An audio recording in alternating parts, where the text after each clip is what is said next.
Вітаю,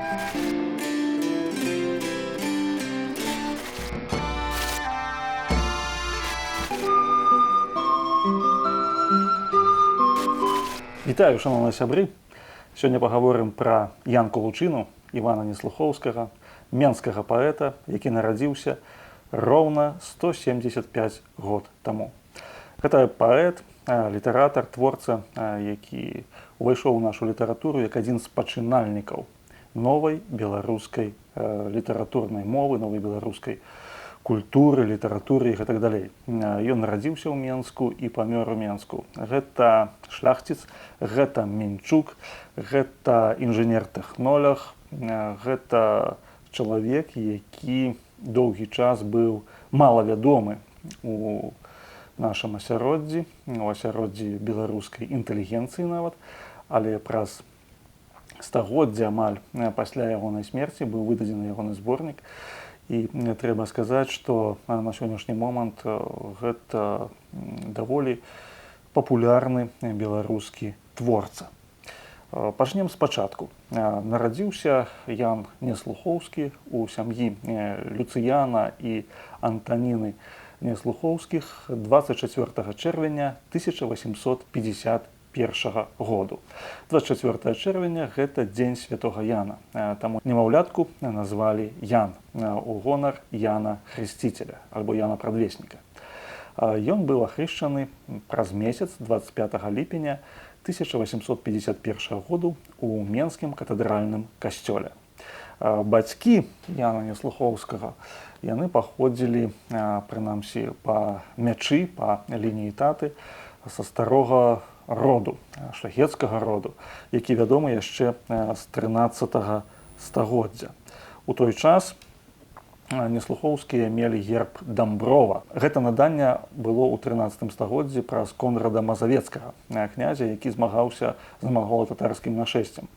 І многія продкі Яна Неслухоўскага яны служылі ў войску вялікага князя Літоўскага. У 17 стагоддзі яны набылі шматлікія маёнткі ў Пінскім павеце. Сёння гэта Янаўскі і Івацевіцкі раёны. Такія маёнткі, як Моладава, Завідавічы і іншыя. Вельмі цікавы момант, што продкі Неслухоўскага, Янкі Лучыны і продкі Фёдара Дастаеўскага яны жылі побач, іхныя маёнткі былі побач на Піншчыне. Трэба сказаць, што ён атрымаў даволі сур'ёзную хатнюю адукацыю пры уліку таго, што у Янкі Лучыны было трое братоў і адна сястра. Ягоныя бацькі не мелі даволі вялікіх сродкаў, каб іх узгадоўваць і вучыць. Чаму? Мы ведаем ягоныя прашэнні на імя рэктара Пецярбургскага універсітэта, ўжо пазней, калі ён паступіў у сталічнае ВНУ, пра тое, што яму патрэбна дапамога па беднасці ягоных бацькоў. Хоць бацька ягоны працаваў у палаце Менскага грамадзянскага суда, ён быў адвакатам, а пазней быў дэпутатам ад слуцкага павету Менскай дваранскай зборні. Такім чынам, шляхецкі род Неслухоўскіх, ён быў вядомы, ён быў шанаваны. Хоць вельмі цікавая такая акалічнасць, зацвярджэнне ў дваранстве Неслухоўскіх расцягнулася з 1802 па 1838 год. Такім чынам, сям'я Люцыяна і Антаніны Неслухоўскіх, бацькоў Яна Неслухоўскага, была шматдзетнай. 5 дзяцей, кожнаму з якіх патрэбна было даць адукацыю, патрэбна было падняць на ногі, і гэта наклала свой адбітак і на тыя акалічнасці, у якіх гадаваўся Ян. Ён навучаўся ў Менскай класічнай гімназіі з 1864 па 1870 год. Вельмі цікавы момант, што якраз у 1864 годзе ягоны бацька патрапіў пад паліцэйскі нагляд. Што значыць паліцэйскі нагляд? Гэта значыць, што ён павінен быў перыядычна адзначацца ў паліцыі, і калі ён хацеў адлучацца кудысьці з роднага Менску, ён таксама павінен быў прасіць дазвол паліцыі. Ёсць дакументы, якія кажуць, чаму бацька Янкі Лучыны патрапіў пад паліцэйскі нагляд. Рэч у тым, што ў паўстанні 1863-64 году ягоны бацька, маецца на ўвазе бацькі Янкі Лучыны, непасрэднага ўдзелу не браў. Але ён дакладна ведаў пра настроі ў сваёй установе, то бок у палаце Менскага грамадзянскага суда.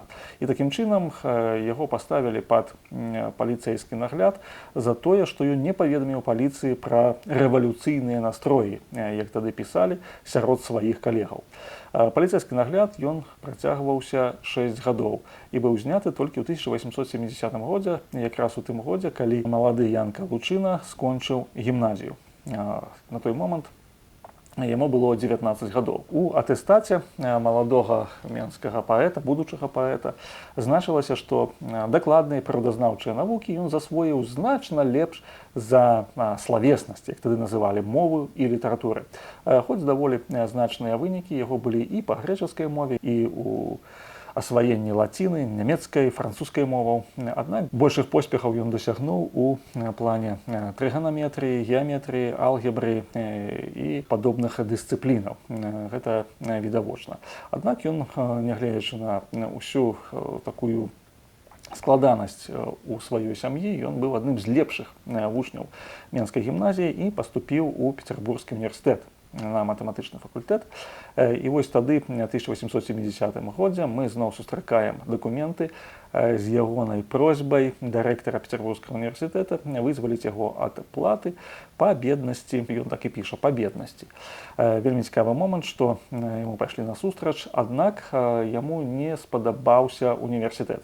І ў 1871 годзе малады Янка Лучына ён пераводзіцца ў Пецярбургскі тэхналагічны інстытут, які скончыў у 1877 годзе, атрымаўшы дыплом інжынера-тэхнолага. З гэтым дыпломам ён накіроўваецца ў Тыфліс, у Грузію, на Каўказ. Дарэчы, трэба сказаць, што ў тыя гады ўвогуле накіраванне на Каўказ гэта было формай высылкі.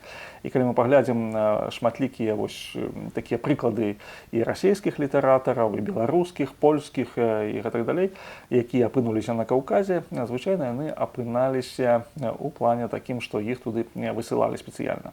Магчыма, праз тое, што бацька Янкі Лучыны быў чалавекам недобранадзейным у вачах расійскай улады. На сына таксама падалі падазрэнні, і яго накіравалі ў Тыфліс, каб быў далей ад родных заходніх губерняў, як тады казалі, альбо беларуска-літоўскіх губерняў. Магчыма, і сам Янка Лучына ён далучыўся да такога рэвалюцыйнага руху, які тады быў у Пецярбургу. Нагадаю, што гэта другая палова 70-х гадоў 19 стагоддзя, якраз тады фармуецца такі рэвалюцыйны рух, утвараюцца арганізацыі «Зямля і воля», народная воля і гэтак далей.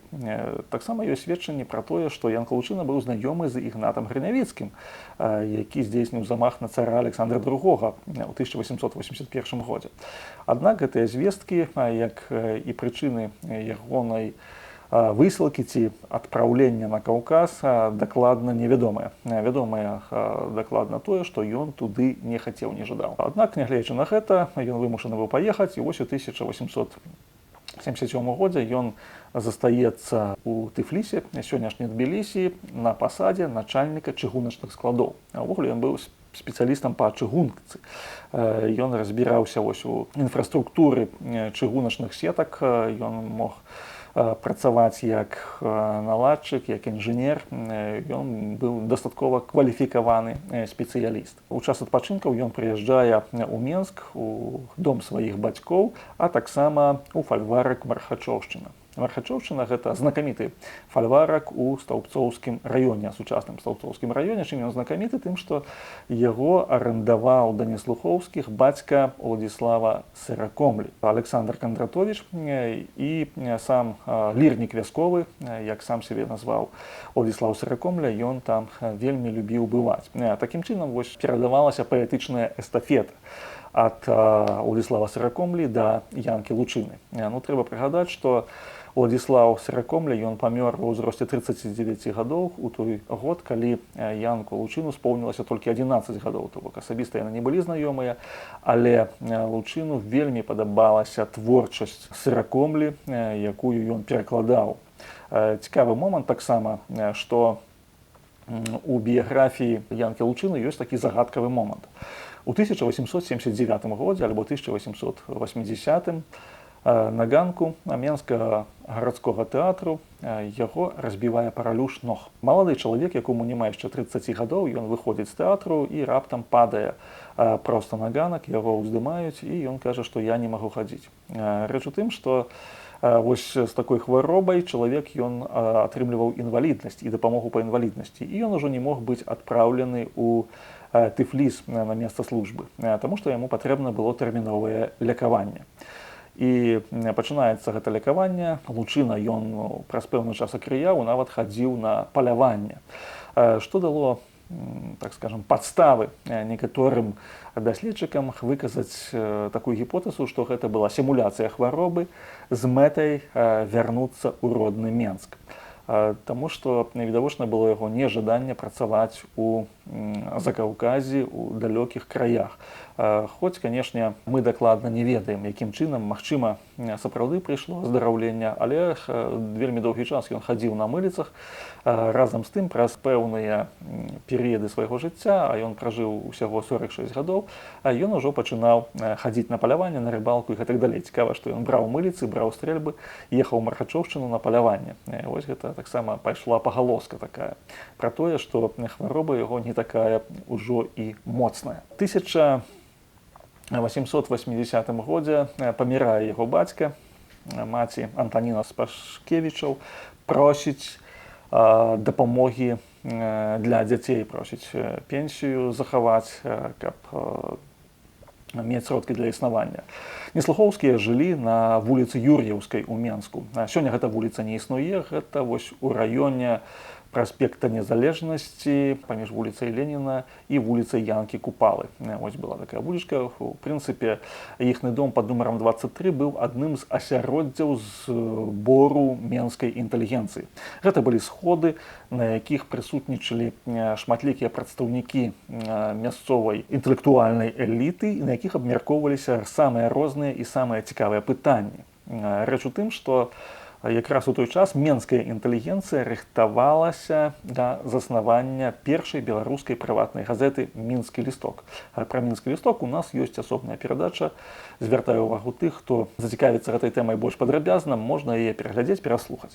Дык вось у 1886 годзе адбываецца выхад гэтай газеты, заснавання гэтай газеты «Мінскі лісток», і адкрываецца яна вершам якраз нашага героя Янкі Лучыны. Газета была на расійскай мове, аднак была прысвечаная краёвым пытанням Беларусі.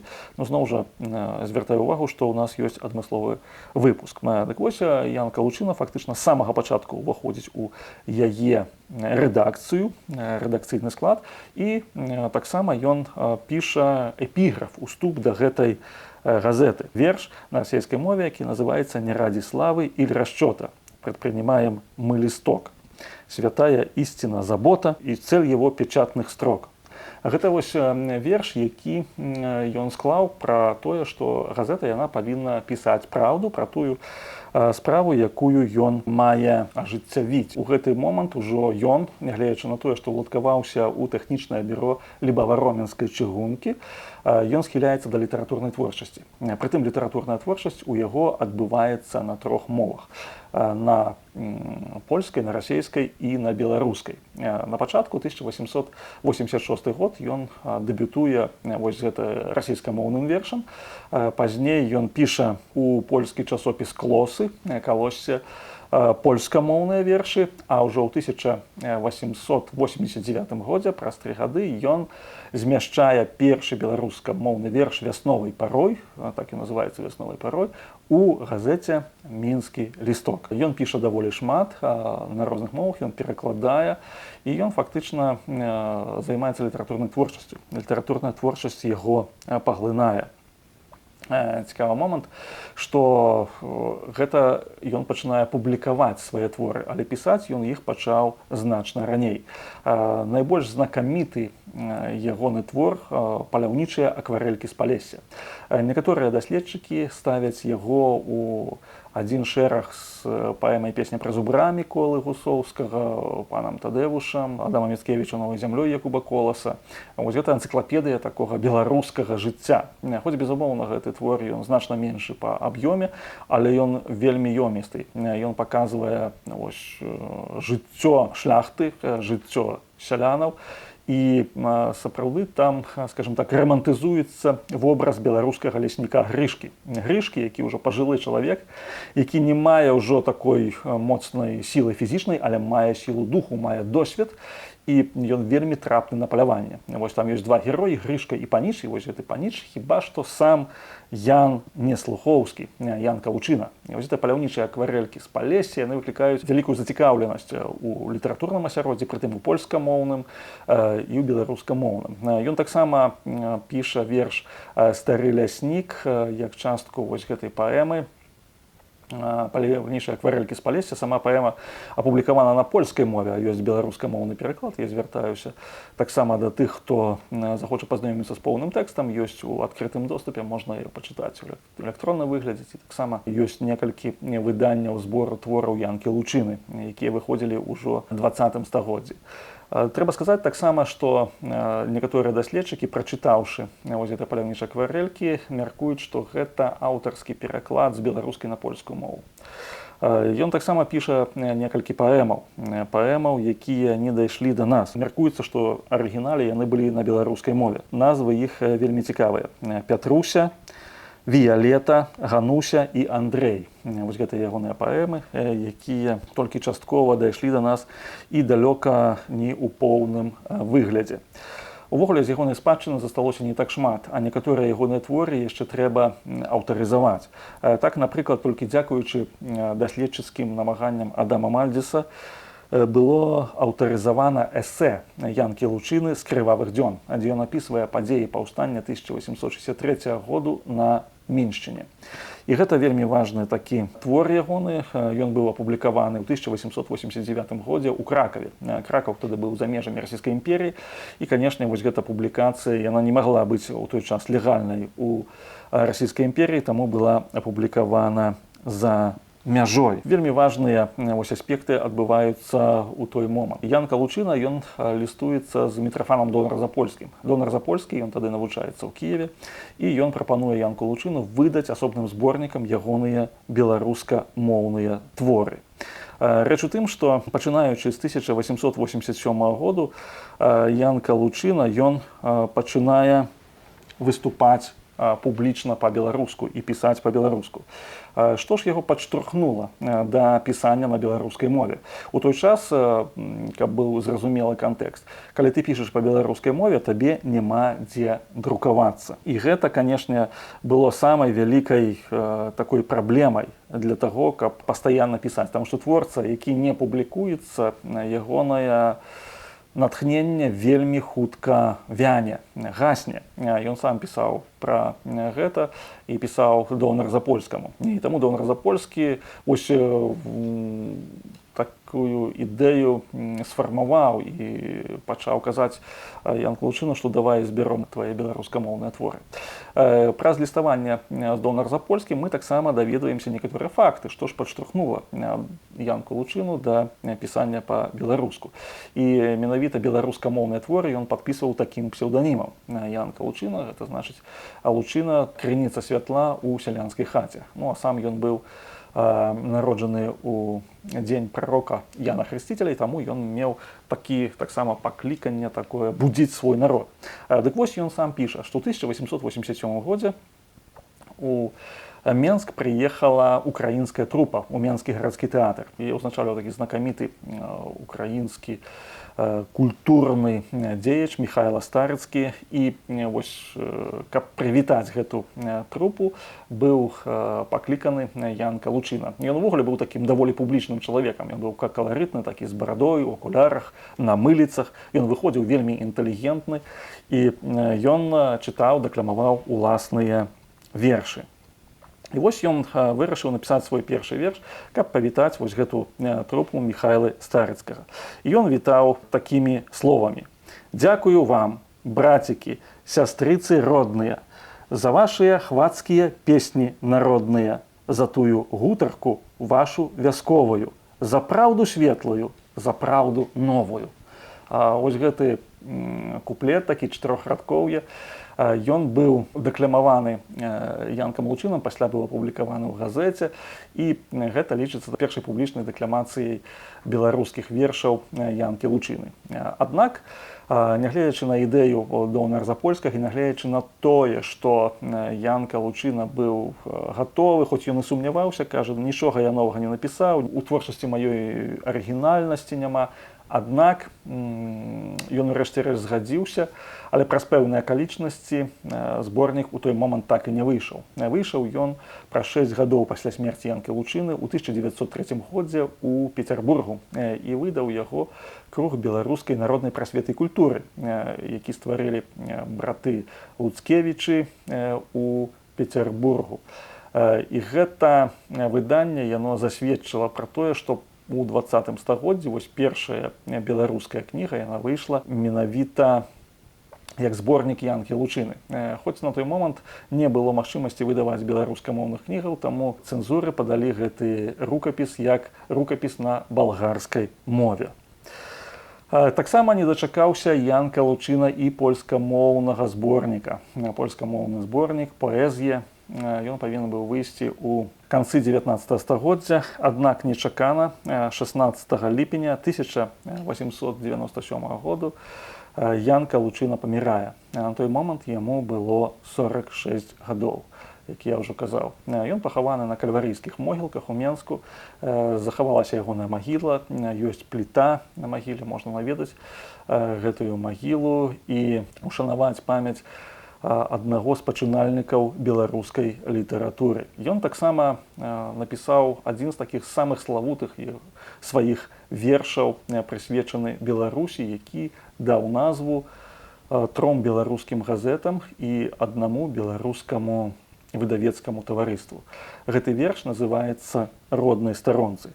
Ён быў апублікаваны ў газеце «Мінскі лісток» і завяршаецца ён такімі словамі. «Сонца навукі, скрозь хмары цёмныя, прагляне ясна над нашай ніваю, і будуць жыць дзеткі патомныя, добраю долей, долей шчасліваю». Вельмі цікавы момант, што ёсць два такія аўтографы. Першы аўтограф «Сонца навукі, скрозь хмары цёмныя», а другі аўтограф, там замест навукі паставлена слова «свабода». Слова «свабоды», скрозь хмары цёмныя, прагляне ясна над нашай ніваю. І вось гэтыя радкі бралі сабе за эпіграф многія беларускія інтэлектуалы. Напрыклад, Яўхім Карскі ў 1903 годзе выдаў свой першы том «Беларусы». І эпіграфам да гэтага тома ён узяў менавіта вось гэтыя радкі. «Сонца навукі, скрозь хмары цёмныя, прагляне ясна над нашай ніваю». Яўхім Карскі быў таксама добра знаёмы з паэзіяй Янкі Лучыны і таксама лічыў яе паэзіяй высокага узору. Продкі Янкі Лучыны яны былі людзьмі шляхецкага гонару, яны былі хрысціянамі. Вельмі цікава, што калі мы чытаем паэму Янкі Лучыны «Паляўнічыя акварэлькі з Палесся», то там вось гэтыя строфы заканчваюцца радкамі «Хвала Христу». «Хвала Христу на векі векоў».